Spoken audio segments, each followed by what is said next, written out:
सखाते वो बाहर से चिल्ला रहे हैं, बुआ जी जल जाओ। हाँ, क्योंकि होलिका के ऊपर से जो चादर थी वो धीरे धीरे खिसकी और प्रहलाद को ढक लिया उसने। अब प्रहलाद तो बच गए और बुआ जी उस होली में जल गई। कई दिन से ये होली का दहन होता है। प्रेम से बोलो जय श्री।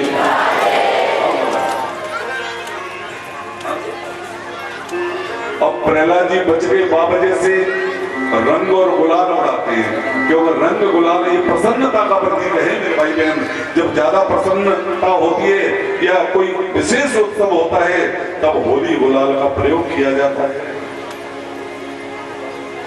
ये हिरण्यकश्यप बोल पड़ा प्रहलाद से, बोले देख बेटा, मैं तुझे अपने हाथों से समाप्त करना नहीं चाहता, आखिरी बार समझा रहा हूं तुझे, मेरे शत्रु का नाम लेना बंद कर।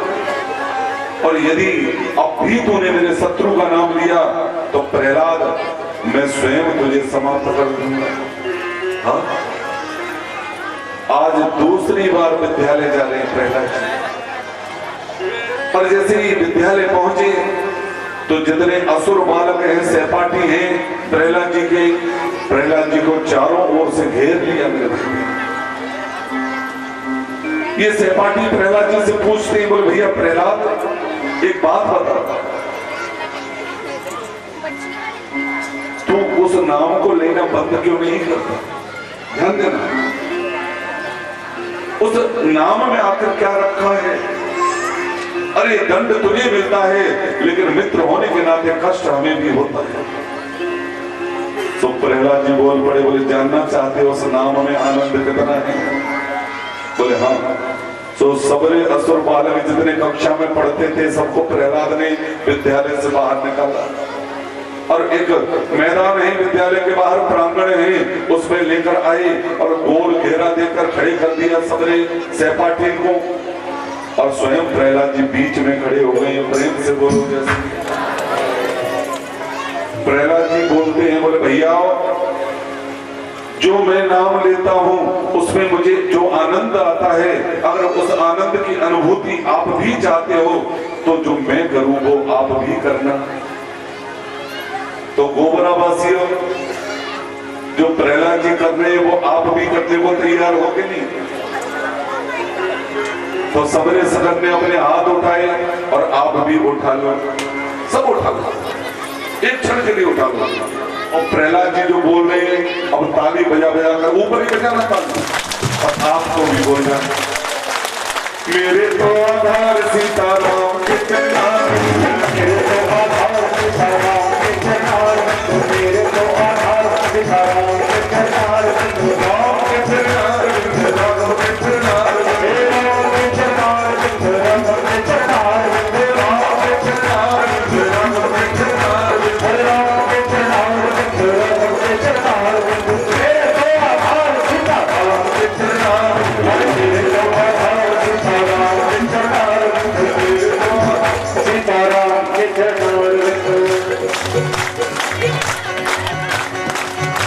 ताली का गमन करना और हाथ उठाइए। आपको सौगंध है आपके बगल में बैठने वाले की, और ताली बंद करो और समझ के लेना।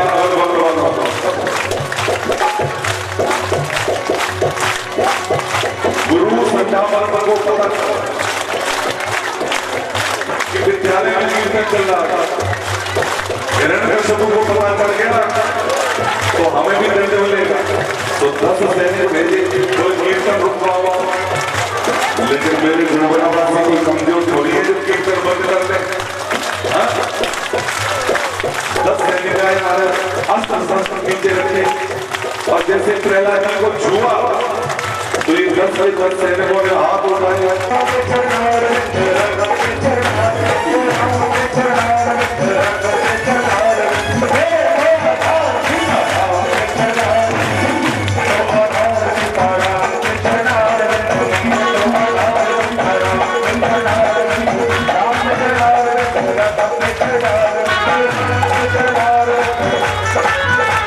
मेरे तो आभार सीताराम के चरण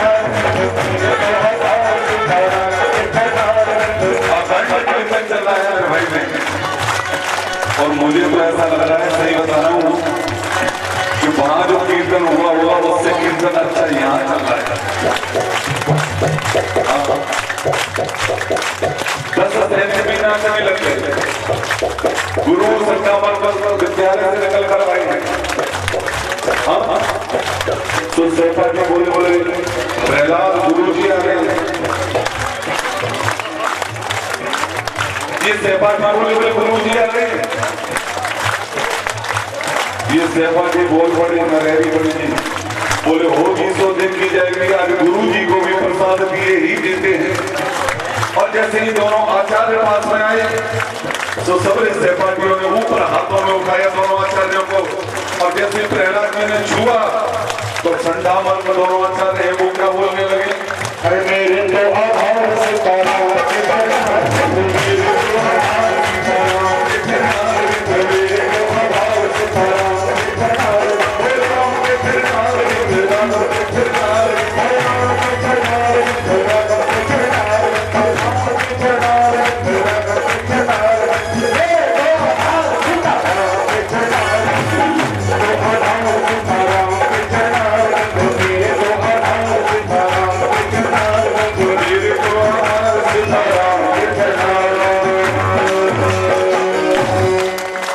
ईमानदारी से बताना, कीर्तन करने के बाद आनंद आया कि नहीं?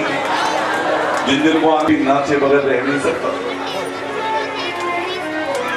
किसने छुआ नहीं प्रहलाद को, अपने दोनों हाथों में खड़ग खड़ग पकड़ी और जोर का प्रहार किया पृथ्वी पर मेरे भाई में। सो मैदान में सन्नाटा छा गया। जितने असुर बालक हैं, प्रहलाद में जितने सहपाठी हैं, वो टकटकी लगाकर केवल प्रहलाद की ओर देख रहे हैं। मन में विचार करते हैं, बोले हे नारायण, आज ये दुष्ट, ये पापी हिरण्यकशिपु हमारे मित्र प्रहलाद को जीवित नहीं छोड़ने वाला।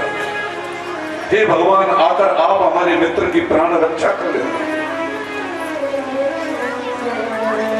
ये हिरण्यकशिपु तलवार दिखाते हुए प्रहलाद जी से और बोल पड़ा क्रोध में, बोले प्रहलाद,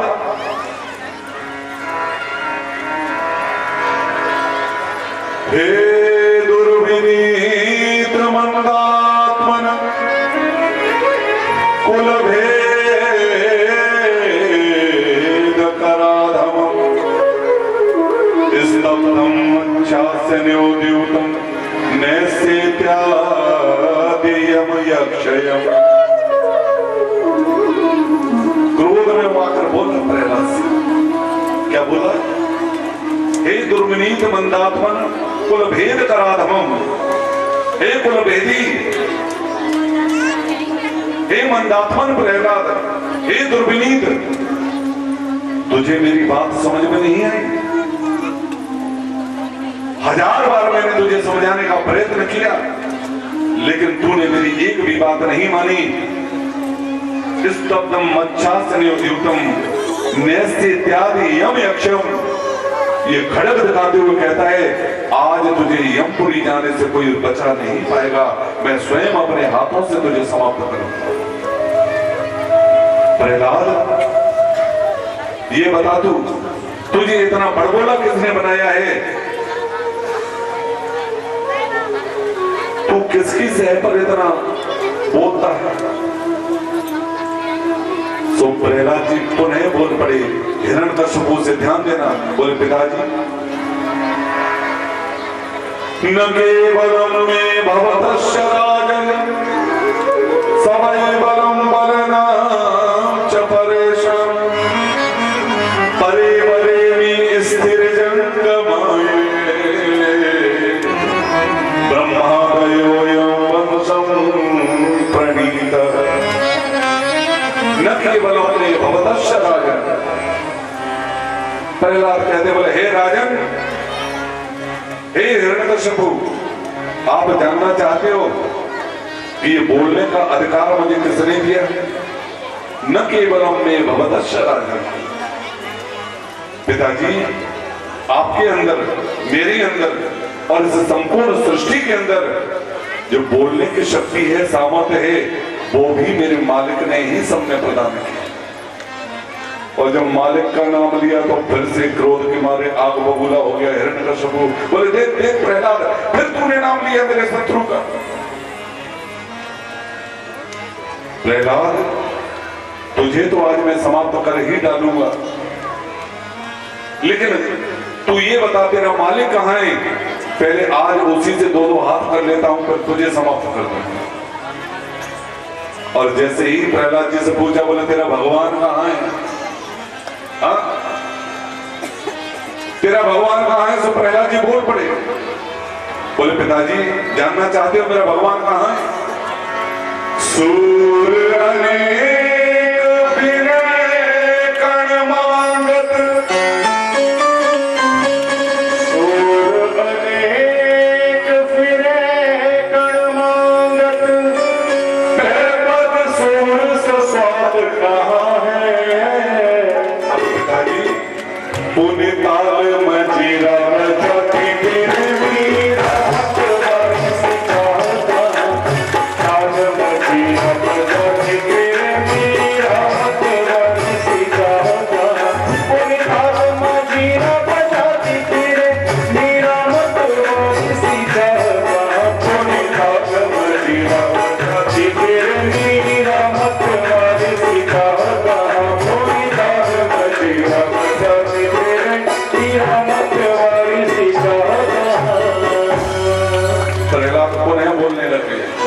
पिताजी सिया राम कथा कितनों ने लिखी,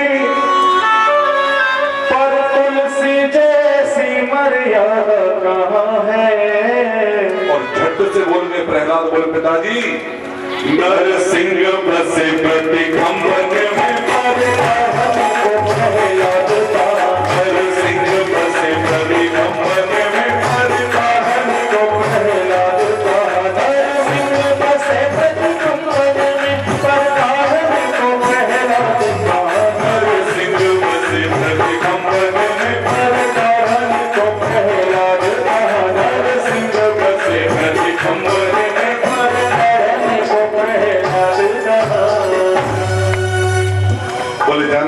पिताजी मेरा मालिक कहां है इस समय?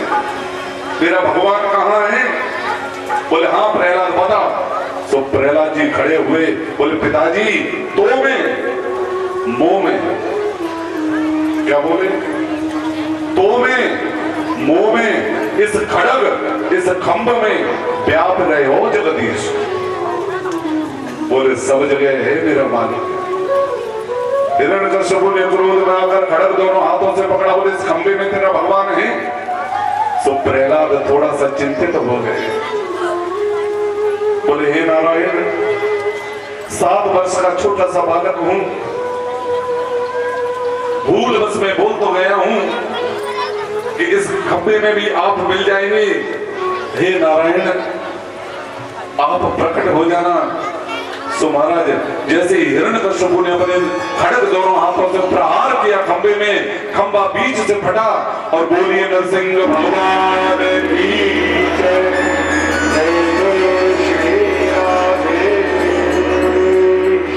जोर जोर से शुभारंभ करने लगे नरसिंह भगवान, दहाड़ देने लगे सिंह जैसी।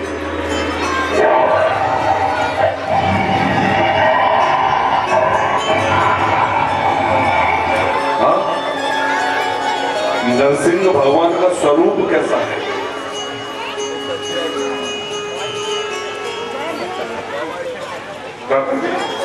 क्या हो गया? डर गए कि आप तो जंगल में ही रहते हो, आपको तो सिंहों से कई बार पाला पड़ा होगा।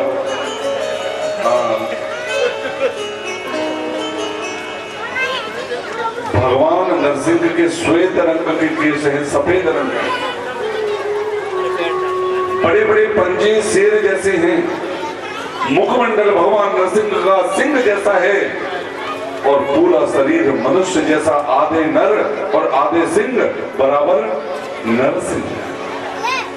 बोलिए नरसिंह भगवान की जय, जय श्री राधे, नमः पार्वती पतये, हर हर महादेव।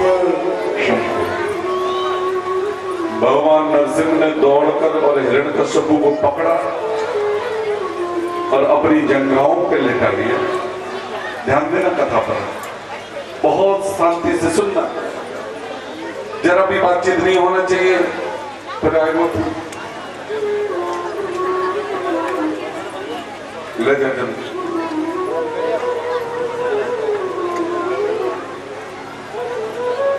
देखो महाराज परीक्षित ने तो 7 दिन तक न एक बूंद जल पिया था, न एक दाना अन्न का ग्रहण किया था। 7 दिन उसी मुद्रा में, उसी अवस्था में बैठकर कथा सुनी थी। तो क्या आप और हम नहीं बोलूंगा, ठीक बात है, जैसे प्रेम से बोलो जैसे।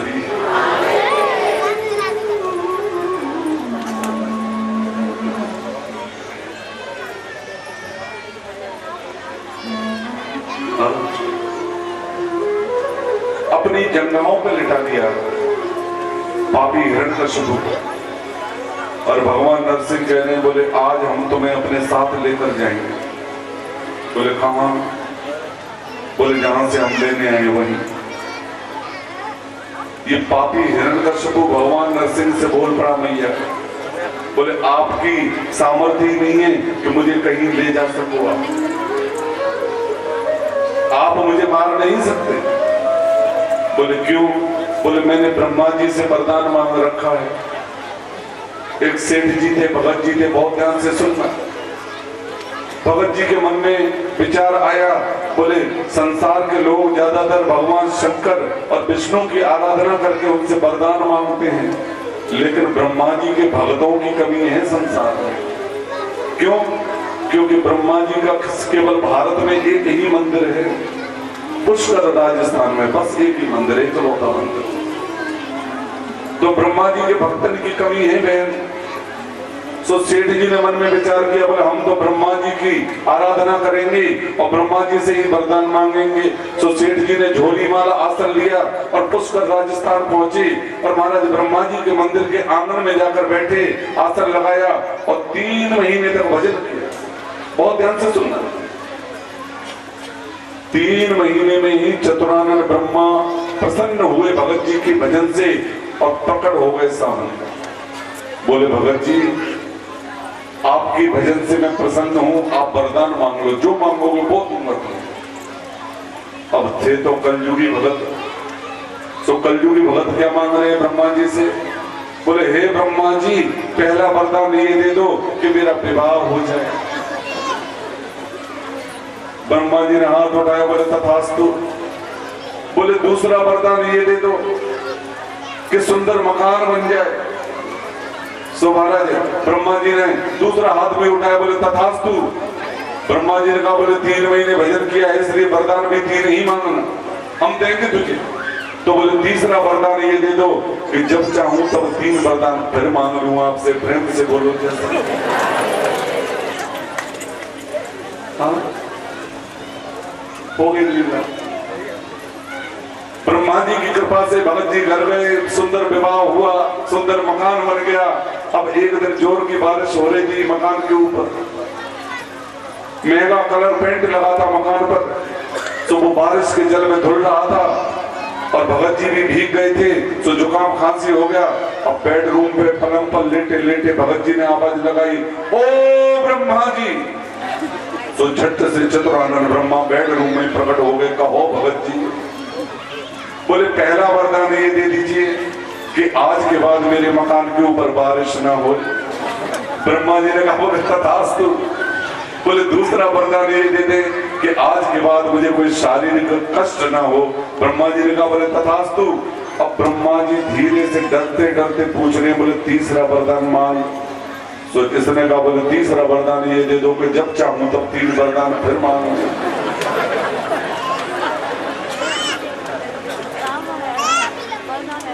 आप सत्य मानना, 3 महीने भजन क्या किया है, ब्रह्मा जी को अपना दास बना लिया है भगत जी ने। न दिन देखता है न रात देखता है, जब ब्रह्मा जी की याद आती है तभी आवाज लगा देता है। जरा सा जुकाम हो जाए, छींक आ जाए तो ब्रह्मा जी को सामने खड़ा कर लेता है।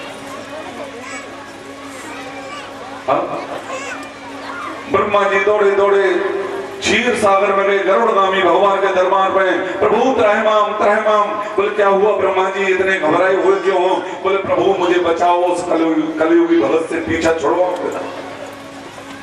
न दिन देखता है न रात देखता है, जब चाहे तब बुला लेता है। भगवान कहते हैं ब्रह्मा जी से, बोले ब्रह्मा जी ये कलयुग के भक्त हैं, इन्हें जरा ठोक बजाकर पहले देख लिया करो, फिर वरदान दिया करो इन्हें। ये कलयुग के भक्त हैं, 1.25 रुपया चढ़ाएंगे लेकिन बदले में भगवान से 1.25 लाख मांगेंगे, ऐसे भक्त हैं। प्रेम से बोलो जैसे। बोले महाराज ठोकने बजाने का समय नहीं बचा मेरे पास, अगर अभी आवाज लगा दी तो मुझे जाना पड़ेगा। तो भगवान नारायण ने अपनी योग माया को आदेश दिया, बोले भगत जी की जिह्वा पर जाकर बैठ जाओ। तो भगवान की योग माया आई और भगत जी की जिह्वा पर, जीभ पर आकर बैठ गई। अब भगत जी ने आवाज लगाई, ओ ब्रह्मा जी। तो झट से चतुरानन ब्रह्मा प्रकट हो गए। कहो सेठ जी।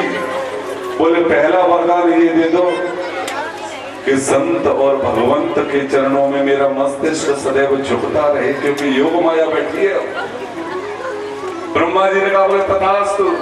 दूसरा वरदान ये दे दें, बोले भगवान माता पिता और गुरुजनों के, संत महापुरुषों के चरणों में ये सिर सदैव झुकता रहे। बोले तथास्तु। अब ब्रह्मा जी धीरे से डरते डरते पूछ रहे, बोले भैया भगत तीसरा क्या मांगेगा? बोले तीसरा वरदान ये दे दें कि मैं संसार से मुक्त हो जाऊं।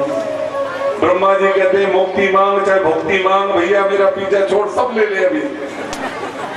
इसलिए पापी हिरण्यकश्यपु कह रहा है नरसिंह भगवान से कि आप मेरा बाल विवाह का नहीं कर सकते, मैंने भी ब्रह्मा जी से कुछ वरदान मांग रखे हैं।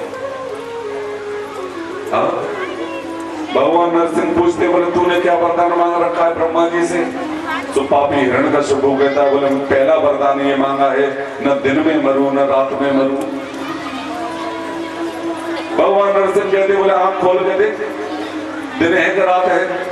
बोले महाराज न दिन है न रात है, संध्या बेला है, दोनों समय मिलने को है। भगवान नरसिंह कहते, बोले फिर तो तैयारी कर चलने की, दिन है न रात है, संध्या बेला है, दोनों समय मिलने को है। तो बोले दूसरा वरदान मैंने ये मांगा था कि न आकाश में मरूं न पृथ्वी पर मरूं। भगवान नरसिंह कहते हैं, बोले आसमान से टपके खजूर में अटके, आप इस समय हो कहां ये देखो।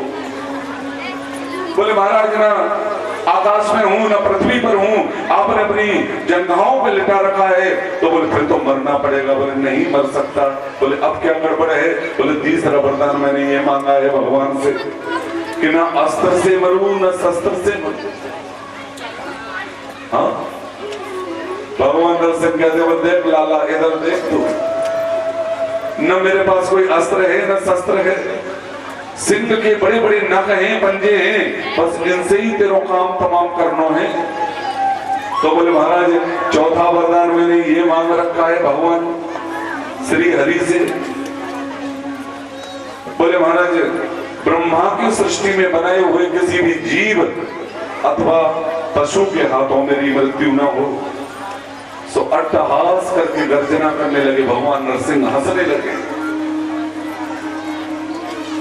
बोले ब्रह्मा की सामर्थ्य नहीं है कि वो हमें बना सके, बल्कि हम ही ब्रह्मा को बनाते हैं। ब्रह्मा हमारी सृष्टि का है, ना कि हम ब्रह्मा की सृष्टि के। ये पापी हिरण्यकश्यपु कहता, बोले महाराज अंतिम वरदान भी मैंने मांग रखा है।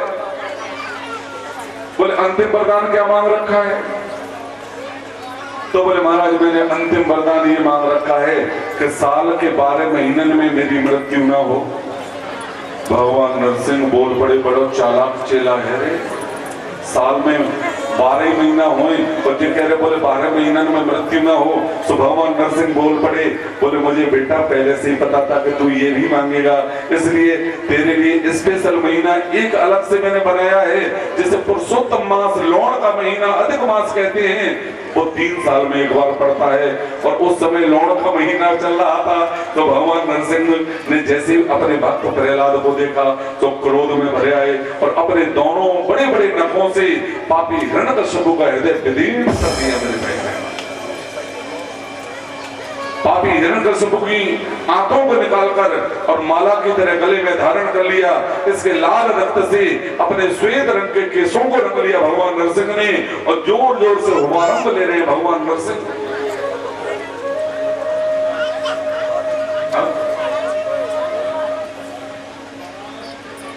ये नियम होता है प्रकृति का, ध्यान देना।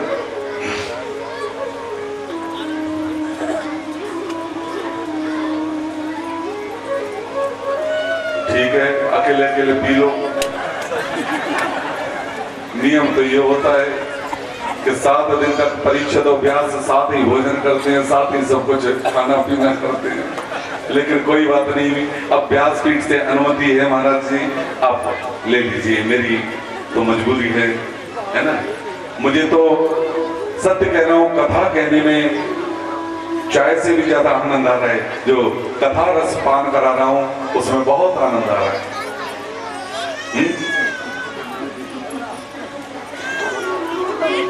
भगवान नरसिंह बड़े भारी क्रोध में भरे हुए हैं इस समय, और शास्त्र कहता है मेरे भाई बहन कि परमात्मा का अधिक देर तक क्रोधी रहना सृष्टि के लिए नुकसानदायक होता है। अगर भगवान का क्रोध स्वरूप हो जाए तो सृष्टि पर प्रलय हो सकता है। देवता ब्रह्मा आदि देवता घबरा गए, बोले अब भगवान नरसिंह का क्रोध शांत कैसे हो। सो नारद जी दौड़े दौड़े गए महाराज, और लक्ष्मी जी से प्रार्थना की, बोले माता जी जल्दी चलिए, आज पिताजी बड़े भारी क्रोध में हैं, उन्हें आप ही शांत कर सकती हो। तो लक्ष्मी जी श्रृंगार करके आई, चटक मटक की साड़ी पहन के आई, और जैसे भगवान नरसिंह के सम्मुख आई तो भगवान नरसिंह ने लक्ष्मी को देखकर और जोर से हुआरंभ दिया मेरे भाई बहन।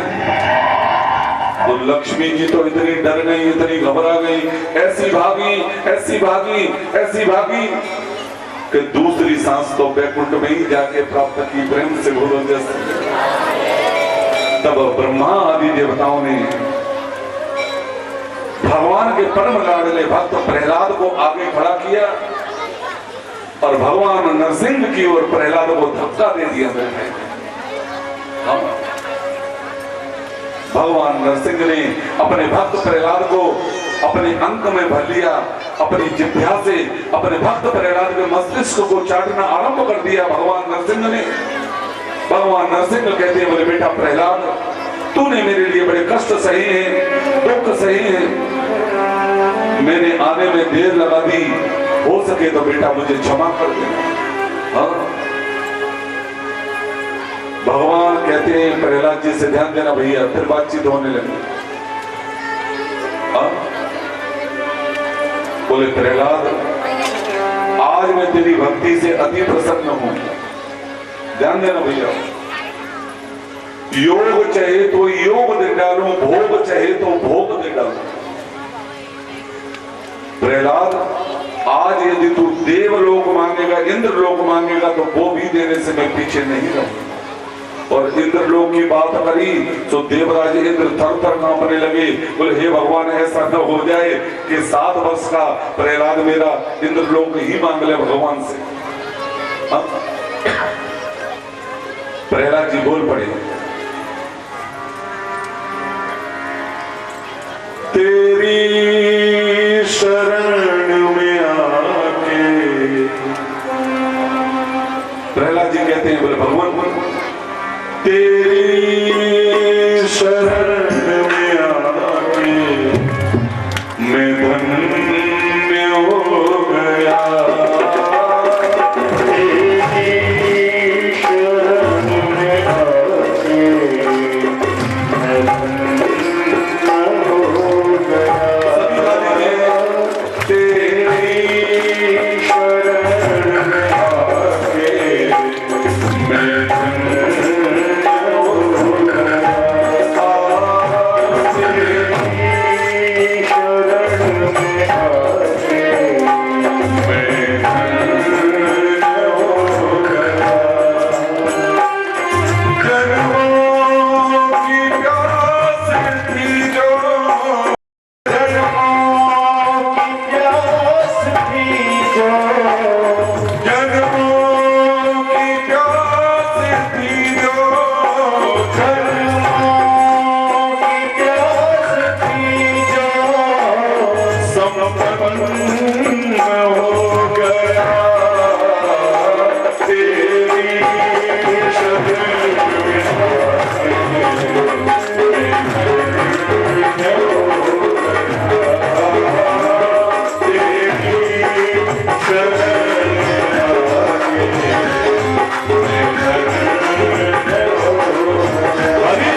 जोर से बोलो जय श्री।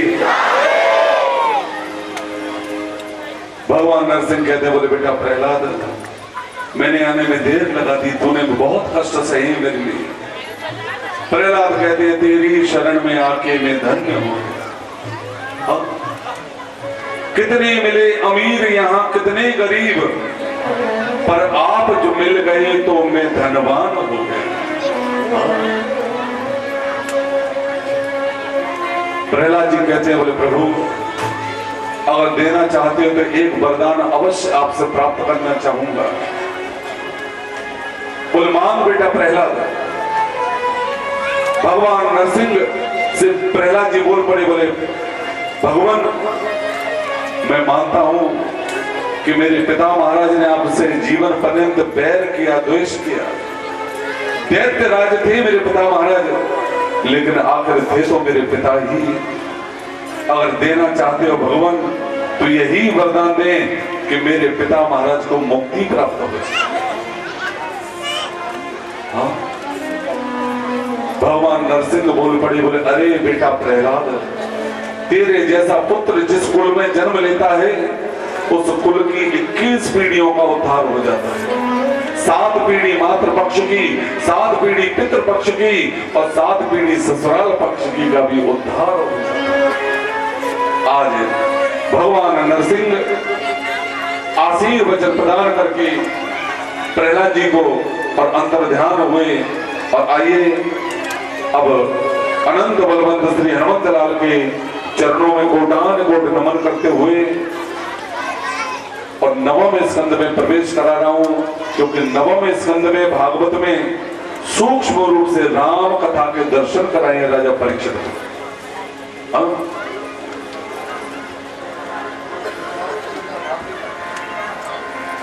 एक बार जो रघुवर की नजरों पर इशारा हो जाए, तेरी लगन में खो जाऊं मैं, तेरी लगन में खो जाऊं, दुनिया से किनारा हो जाए। एक बार जो रघुवर की नजरों पर इशारा हो जाए।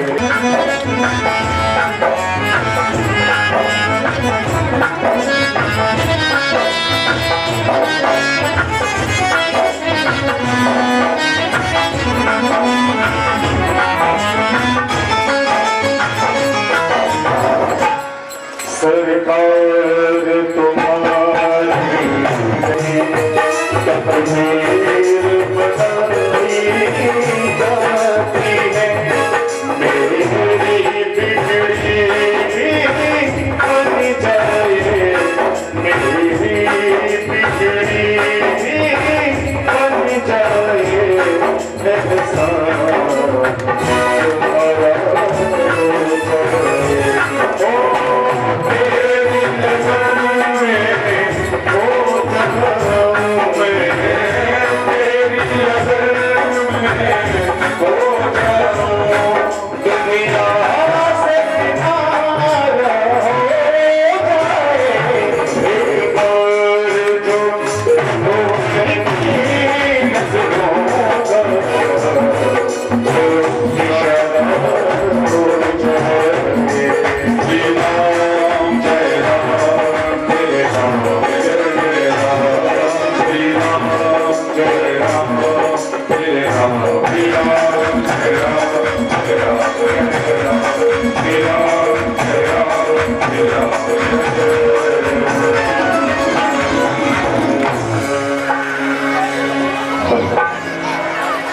राम कृष्ण दो एक हैं,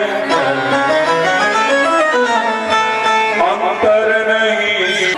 और इन्हीं विवस्वान सूर्य नारायण से ही सूर्य वंश का आरंभ हुआ है मेरे भाई।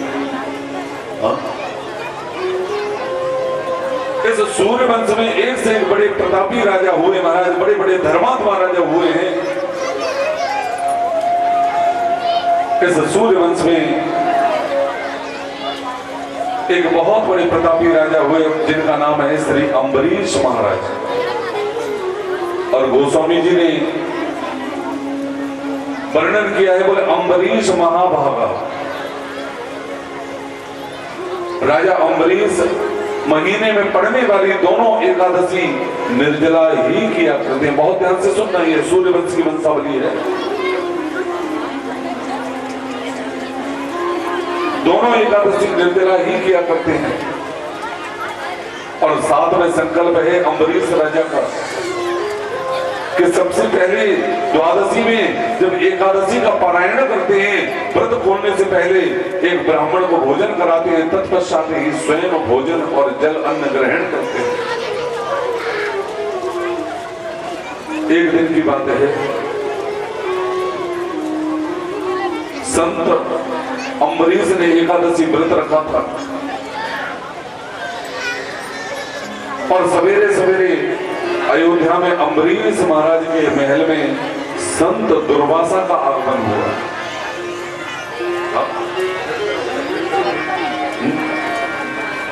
संत दुर्वासा को प्रणाम किया अम्बरीश राजा ने, बोले भगवान आप खूब पधारे, कल मैंने एकादशी व्रत रखा था, आज द्वादशी में व्रत खोलूंगा और मेरा नियम है कि सबसे पहले एक ब्राह्मण को भोजन करा के और तब मैं स्वयं जलपान अन्न ग्रहण करूंगा।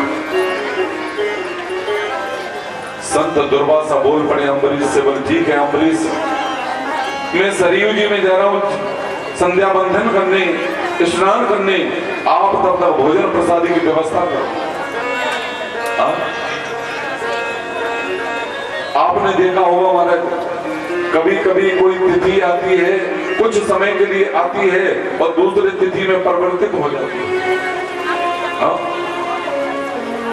और नियम ये कहता है, यदि किसी ने एकादशी व्रत किया है, रखा है, तो द्वादशी में खोल लेना चाहिए।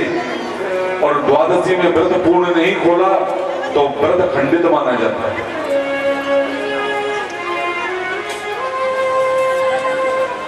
द्वादशी कुछ थोड़े समय के लिए आई थी और तुरंत त्रयोदशी लगने वाली थी और संत दुर्वासा को समय लग गया सरयू जी में।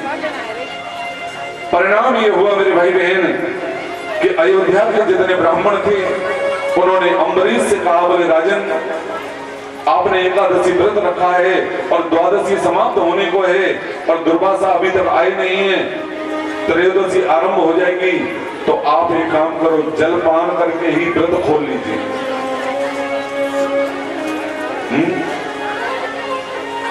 ब्राह्मणों के कहने पर अम्बरीश महाराज ने आंजलि में जल लिया और जैसे पान करने को हुए उतने ही देर में संत दुर्वासा सामने आकर खड़े हो गए।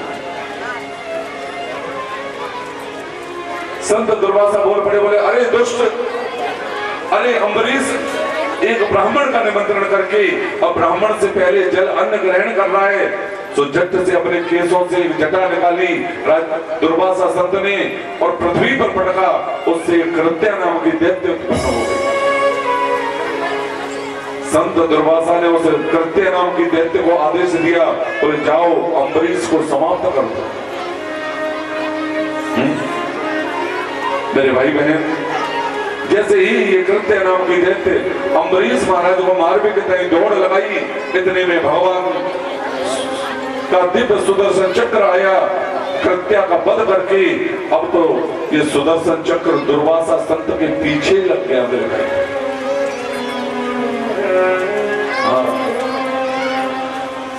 एक साल हो गया संत दुर्वासा को पूरी तीनों लोकों में घूम रहे हैं, कोई रक्षा नहीं कर रहा, कोई सुदर्शन जी से नहीं बचा रहा।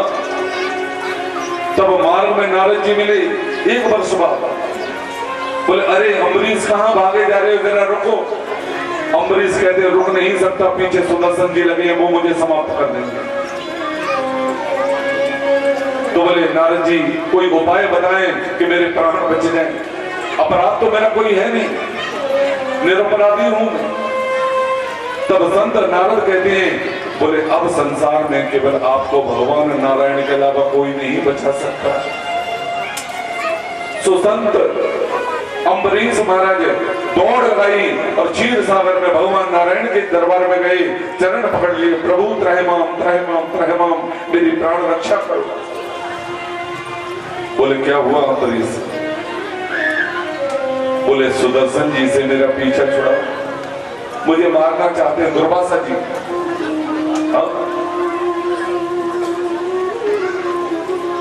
भगवान नारायण बोल पड़े, बोले भैया दुर्वासा, मैं भगवान होकर भी तुझे बचा नहीं पाऊंगा। हाँ? बोले क्यों? भगवान स्वयं बोल पड़े, संत दुर्वासा, मुचकुंद ऋषि के आश्रम वंश में आगे चलकर त्रिवंदन हुए, त्रिशंकु हुए, महाराजा हरिश्चंद्र हुए, और महाराजा हरिश्चंद्र ने तो सत्य पालन के लिए अपना सर्वस्व ही बलिदान कर दिया। हरिश्चंद्र महाराज के वंश में आगे चलकर एक परम विचित्र राजा हुए, उन राजा का नाम है बाहुक। बड़ी रानी को यज्ञ द्वारा चरून खिलाया गया, बालक गर्भ में आ गया, लेकिन अन्य रानियों ने ईर्ष्यावश बड़ी रानी को जहर खिला दिया, तो गर्भ के बालक के सिर पर ये जहर जाकर स्थापित हुआ। और जब इस बालक का जन्म हुआ अयोध्या में, तो गर्भ सहित उत्पन्न होने के कारण इस बालक का नाम सगर पड़ गया, राजा सगर का नाम हुआ। प्रेम से बोलो जय श्री। लेकिन गुरुदेव वशिष्ठ ने अपनी मंत्र शक्ति से गर्भ में बालक को मरने नहीं दिया। राजा सगर की दो पत्नियां हैं, एक है सुमिति, दूसरी है केशनी। केशनी के हुए असमंजस और सुमिति ने एक मांसपिंड को जन्म दिया। क्रोध में आकर उसने उस मांसपिंड के छोटे छोटे 60,000 टुकड़े किए, लेकिन गुरु वशिष्ठ ने उन 60,000 छोटे छोटे टुकड़ों को पुत्र रूप में पुनः जीवित किया। वही राजा सगर के 60,000 पुत्र कहलाए हैं। प्रेम से बोलो जय। राजा सगर ने अश्वमेध यज्ञ किया। मेरे भाई बहन, देवराजेंद्र आए, यज्ञ के घोड़े को चुराकर और गंगा सागर क्षेत्र में भगवान कपिल के आश्रम पर बांध आए। राजा सगर के 60,000 पुत्र घोड़े को ढूंढते ढूंढते और जैसे गंगा सागर क्षेत्र में पहुंचे, भगवान कपिल नेत्र बंद करके ध्यान मुद्रा में समाधि में लीन हैं और घोड़ा बना हुआ है पास में ही। राजा सगर के 60,000 पुत्रों ने घोड़े को जैसे देखा, तो भगवान कपिल को इस चोर समझकर मारने के तय दौड़ लगा दी।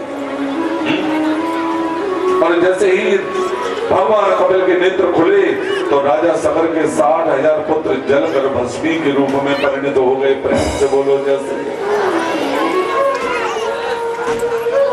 राजा सगर के पुत्र हुए असमंजस, असमंजस के पुत्र हुए अंशुमान महाराज। अंशुमान महाराज ने गंगा मैया को लाने के लिए उग्र तपस्या की, लेकिन प्रसन्न नहीं हुई। तब अंशुमान के पुत्र दिलीप ने गंगा मैया को मृत्यु लोक में लाने के लिए उग्र तपस्या की, तब भी गंगा मैया प्रसन्न नहीं हुई। तब दिलीप के पुत्र भागीरथ महाराज ने गंगा मैया को प्रसन्न करने के लिए उग्र तपस्या की, तब भागीरथ की तपस्या से गंगा मैया प्रसन्न हुई और ब्रह्मलोक से गंगा मैया चली।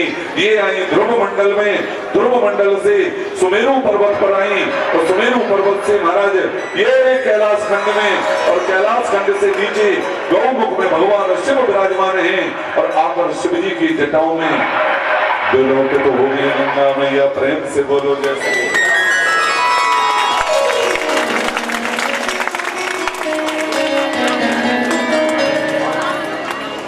भगवान शिव ने अपनी जटाओं से एक जटा नीचे को झुकाई, कल कल कर करके पापनाशिनी भगवती गंगा का प्रवाह आरंभ हुआ।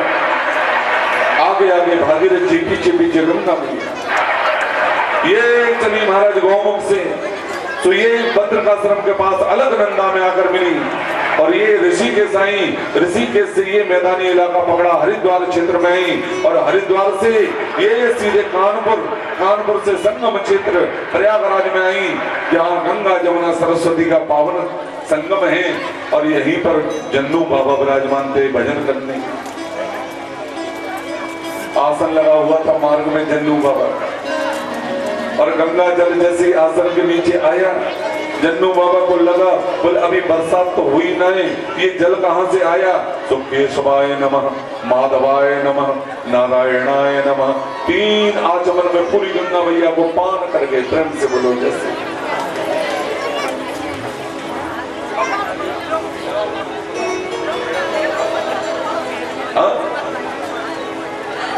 भागीरथ जी खड़े के खड़े रह गए, बोले महाराज बाबा ये क्या किया आपने? अरे मेरे 60,000 पूर्वज गंगा जल के स्पर्श के लिए आज भी तरस रहे हैं। जन्नू बाबा ने मन में विचार किया कि गंगा पवित्र है, मुख से अगर मैंने प्रवाहित किया तो अपवित्र हो जाएगी, इसलिए जन्नू बाबा ने पुनः अपनी जंगा से जान से पुनः गंगा मैया को प्रवाहित किया। बाही दिन से गंगा मैया के एक नाम और पड़ गया, बोलिए जानवी मैया की। ये चली प्रयागराज से सो महाराज काशी क्षेत्र में बनारस घाट पर पहुंचे, बनारस से ये चली महाराज सो बिहार में पहुंची, बिहार से ये पश्चिम बंगाल की ओर मुख किया गंगा मैया ने, तो पश्चिम बंगाल में पहुंची और हुगली तट पर जाकर गंगा मैया और अरब सागर में मिल गई। प्रेम से बोलो जय श्री। और यही अरब सागर के किनारे ही कपिल भगवान का आश्रम है, और यही 60,000 राजा सगर के पुत्रों की भस्मी पड़ी थी। जैसे गंगा जल का स्पर्श प्राप्त हुआ, भगवान के धाम से विमान आए और राजा सगर के 60,000 पुत्रों को मुक्ति प्राप्त हो गई। प्रेम से बोलोगे।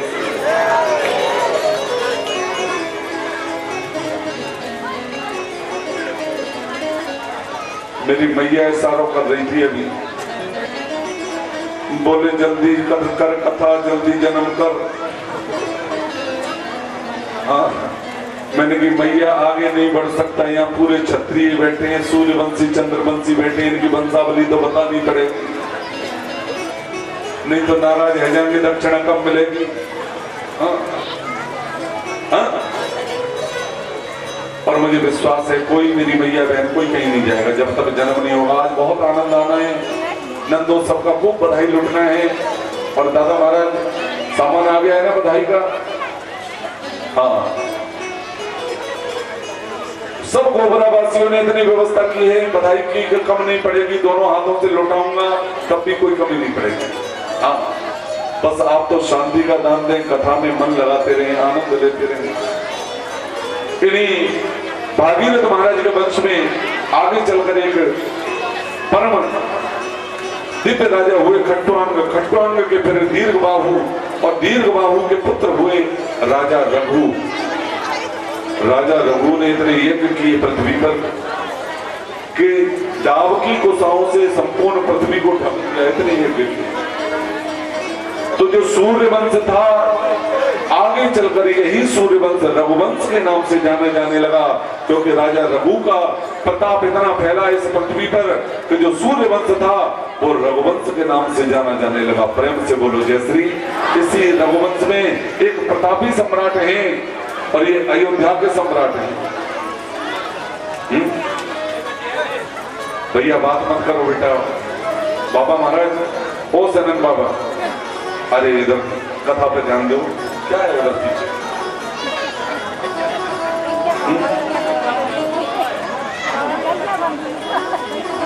अयोध्या के एक सम्राट हुए, उनका नाम है महाराज दशरथ,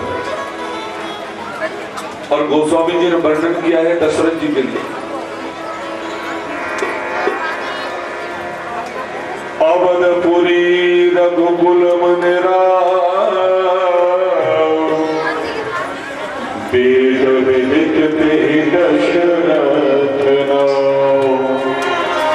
धर्म धुरंधर गुण निधि ज्ञानी हृदय भगति मत सारंग पानी। और 3 मैयाएं हैं मेरी।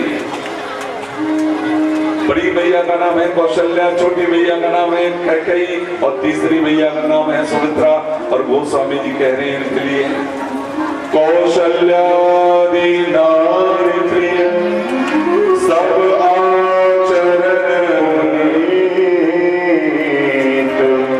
पति प्रेम दृढ़ हरि पद का विनीत। अवधपुरी रघुकुल मन रव अवध रूपी बनी के जो प्रतापी सम्राट है महाराज दशरथ, अर्थात आप ये कह सकते हैं कि सम्राटों की मुकुटमणि महाराज दशरथ।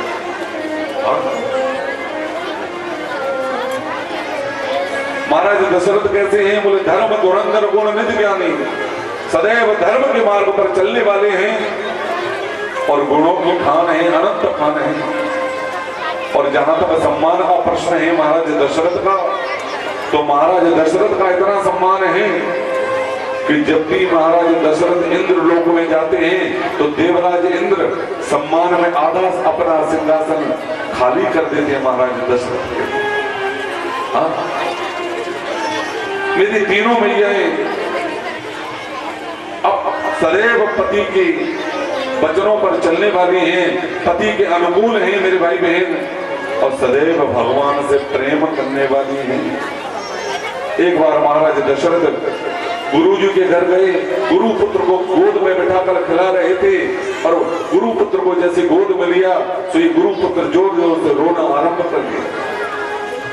गुरु माता अरुंधति बोल पड़ी, बोले महाराज दशरथ आप बुरा मत मानना, अरे आप क्या जानो बालकों का लालन पालन करना, क्योंकि आपके घर में तो अभी किसी छोटे बालक का जन्म हुआ नहीं, बालक का जन्म ही नहीं हुआ। और ये बात जैसे महाराज दशरथ ने सुनी, घर आए और चिंता बढ़ गई महाराज दशरथ की। और चिंता क्या बढ़ी है? एक बार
भूपति मन पुत्र की कामना उत्पन्न हुई महाराज दशरथ के। जीवन का चौथापन आ गया, लेकिन अभी तक अयोध्या का बारिश उत्पन्न नहीं हुआ। एक निवेदन करूंगा आप सबसे, को कम कर लेना, बात मत कर, बेटा पीछे हो जाओ। जीवन में कभी भी संकट विपत्ति आए, जीवन में जब आपको कोई मार्ग दिखाई नहीं पड़ रहा होगा, तो इधर उधर भटकने की आवश्यकता नहीं है। सीधे गुरुमुख हो जाओ, गुरु के दरवाजे पर पहुंच जाओ। हर समस्या का समाधान केवल गुरुदेव के चरणों में ही प्राप्त हो सकता है। इसलिए महाराज दशरथ गुरु ग्रह गए तुरंत महिपाला, चरण लाग कर विनय विशाल, और निज दुख सुख सब गुरु ही सुनाओ। अपना सुख भी निवेदित किया, दुख भी निवेदित किया, और जब दुख का कारण पता चला, बोले पुत्र नहीं है, पुत्र की कामना से आए हैं,